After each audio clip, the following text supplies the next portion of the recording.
दिल्ली में लोकसभा की सभी 7 सीटों पर आम चुनाव के छठे दौर में 25 मई को वोट डाले जाएंगे। चांदनी चौक सीट की बात करें तो 2019 में यहां से बीजेपी के डॉक्टर हर्षवर्धन ने जीत दर्ज की थी।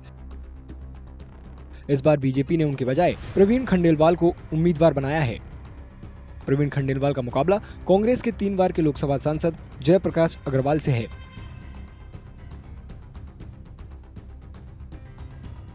चांदनी चौक दिल्ली में बिजनेस का अहम केंद्र है। स्थानीय व्यापारियों का कहना है कि इस चुनाव में उनके लिए आग से होने वाले हादसों से बचाव और सरल टैक्स के मुद्दे अहम हैं। यहाँ पर तो चांदनी चौक एक बहुत भीड़ा बाजार है और छोटी छोटी संकरी गलियाँ हैं। यहाँ आग लगने का सबसे बड़ी समस्या रहती है क्योंकि तारों का जंजाल फैला हुआ है और गर्मी है।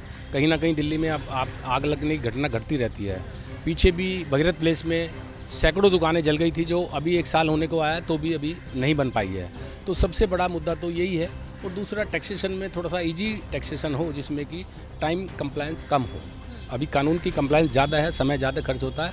तो 2 चीज़ों का व्यापारियों का मुद्दा है इस चुनाव को लेकर के। सकरी गलियाँ हैं, यहाँ पर कंजस्टेड एरिया है तो आग लगने के चांसेस बहुत ज़्यादा रहते हैं। तो जान माल की हानि हो सकती है। उसमें सरकार कोई भी आए उसमें सुधार करे।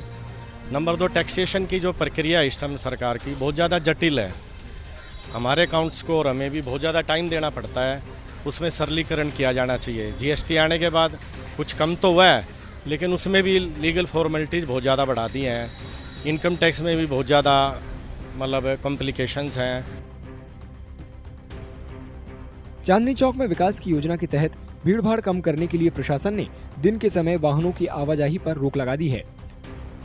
कुछ व्यापारियों का कहना है कि इससे उनके व्यापार में घाटा हो रहा है।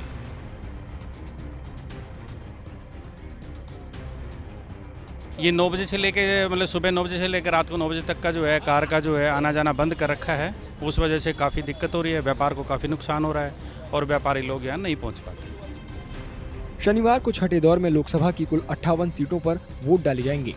उसके बाद अंतिम चरण की वोटिंग 1 जून को होगी और चुनाव के नतीजे 4 जून को आएंगे।